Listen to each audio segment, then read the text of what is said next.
Hey, bonjour, sawadee krap. Je ne sais pas si tu as déjà entendu parler de l'émasculation réalisée par les Thaïlandaises. Si ce n'est pas le cas, assieds-toi, je vais tout t'expliquer et cette vidéo va très certainement te passer l'envie de tromper ta chère épouse.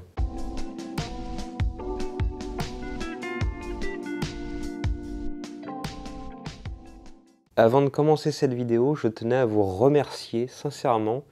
Vous avez été très nombreux à me donner des retours positifs suite à mes vidéos précédentes. Ça fait plaisir de voir que ce format plaît et voilà. Donc merci beaucoup et Dieu vous le rendra, peut-être. Alors aujourd'hui, oui, le sujet porte à rire. Mais clairement, les victimes, à mon avis, ça les fait pas vraiment rire, hein. Alors avant d'aborder le sujet, il est aussi important que je vous donne une information. Je ne sais pas si vous avez déjà entendu dire que la Thaïlande est le pays où il y a le taux le plus haut d'infidélité au monde. Alors j'ai vérifié, et ben c'est vrai, c'est vrai, c'est vrai. Donc je ne sais pas à quelle en est la cause, hein. Je ne sais pas, les tentations sont plus fortes, la chaleur. Pattaya, que sais-je encore. Ah, les Français 5e, pas mal, pas mal.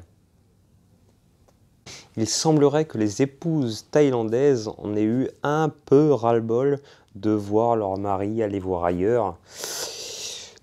En Europe, quand ça se produit, on discute, on se dispute, on se sépare, dans le pire des cas, on vend le scénic, la baraque, tout. En Thaïlande, les choses sont un peu différentes. Les femmes thaïlandaises ne voient pas la chose du même œil. Pas du tout. Donc si tu regardes cette vidéo dans ton canapé, à côté de ton épouse thaïlandaise, et que tu as quelque chose à te reprocher, tu as peut-être encore le temps de te faufiler par la fenêtre des toilettes, mais fais vite, hein. Donc les épouses thaïlandaises, qui en avaient un petit peu ras-le-bol de voir leur mari coucher avec d'autres femmes, ont tout simplement décidé d'émasculer leur mari. C'est une méthode un petit peu barbare, qui marche, hein. C'est sûr que pour le coup, il doit pas... Après, c'est fini. C'est sûr. Il ira plus voir ailleurs. Plus jamais. Il ira plus voir personne d'ailleurs. Alors, le schéma est plutôt simple, hein. Elles attendent que le mari s'endort. Et là, à l'aide d'un ustensile tranchant, couteau de cuisine. Et c'est pas ce qui manque en Thaïlande quand... je sais pas si vous voyez le couteau avec lequel ils taillent la papaye pour faire le somtam, mais très clairement, ça donne pas envie de le croiser en pleine nuit, celui-là. Donc, quick. Un proverbe très populaire en Thaïlande dit « Je ferais mieux de rentrer chez moi où les canards auront à manger ». On suppose que ce proverbe vient de ces histoires d'amputation. En effet, les anciennes maisons thaïlandaises étaient sur pilotis. On peut en voir encore d'ailleurs dans des villages, à Ayutthaya et autres, même à Bangkok, si on va du côté de Phuket, sur la petite île. Il y en a encore, les gens vivent encore dedans. Et d'ailleurs, tu peux en acheter une pour 2 millions de bahts, c'est pas excessif et c'est quand même plutôt pas mal, hein. C'est mignon comme maison.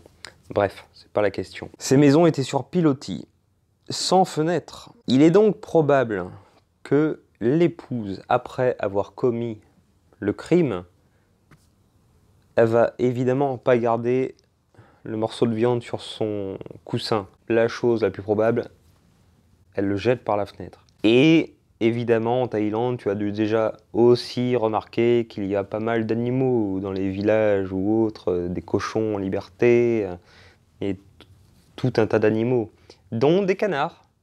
Il est fort probable que le canard du proverbe soit passé par là, le jour où ça s'est produit pour la première fois. Alors vous allez penser que cette histoire s'arrête là, et c'est arrivé une fois. Mais pas du tout. Cette pratique est devenue courante et encouragée par les bouchères elles-mêmes. Elles poussaient les femmes trompées à couper le sexe de leur mari. Cette histoire est complètement folle.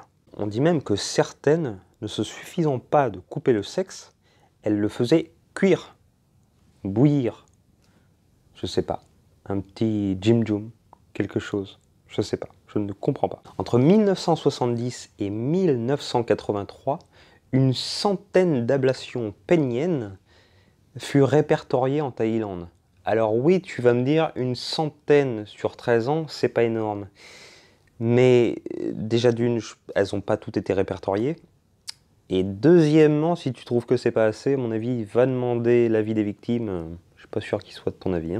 Ces histoires ont pris une telle proportion que les médecins se sont penchés sur le phénomène.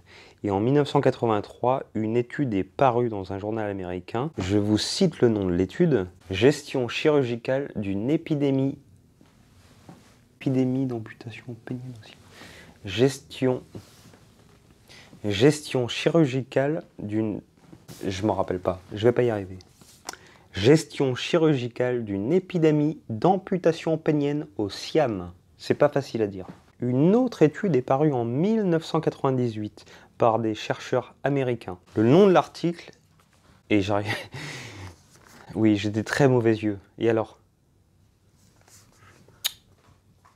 Le nom de l'article fut intitulé « Facteurs associés à l'amputation du pénis en Thaïlande ». Ma bonne dame. Pour l'étude, ils ont réussi à rassembler plusieurs couples qui ont fait partie de l'épidémie. Ils les ont rassemblés dans une pièce afin de discuter. Ça devait être quelque chose, il devait y avoir l'ambiance dans la salle. L'ambiance. Ils rapportent que dans chaque cas, 3 choses s'étaient passées lors de la semaine précédant l'amputation. Une crise de couple, donc des problèmes de couple, argent, le scénic qui démarre pas, que sais-je encore, l'ingestion d'alcool ou autre par le mari. Et troisièmement, une humiliation pour la dame en raison d'une autre femme dans la vie du cher époux. Bon, alors il ne faut pas voir que le négatif. Ces petites histoires ont permis à la Thaïlande de devenir le premier pays au monde pour la chirurgie réparatrice du pénis. Pas mal! Bon, évidemment, je vous rassure, ça ne se produit pas tous les jours. Mais c'est des choses qui arrivent quand même des fois dans le journal. Tu peux voir ce genre de news. Évidemment, le phénomène n'est pas exclusif à la Thaïlande. Ça s'est produit dans de nombreux pays, mais ça se passe encore en Thaïlande. Donc, gare à toi. L'un des cas les plus populaires était l'affaire Sada Abe.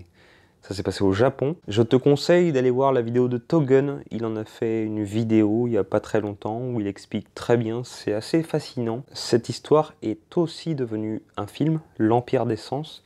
Et donc voilà, je te conseille d'aller regarder la vidéo. Bien, cette vidéo est à présent terminée. Comme je l'ai dit en début de vidéo, demain ou après-demain, il y aura une autre vidéo sur les suites de ma quarantaine. J'espère que cette vidéo vous aura plu. N'hésitez pas à me le dire. N'hésitez pas à vous abonner. Et surtout, n'hésitez pas à enclencher la petite cloche à côté de s'abonner.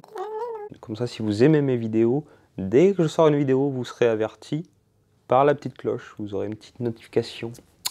Voilà, c'est quand même pratique. N'hésite pas à liker, partager, commenter. Tu fais ce que tu veux. Et je te dis... à très bientôt et ciao!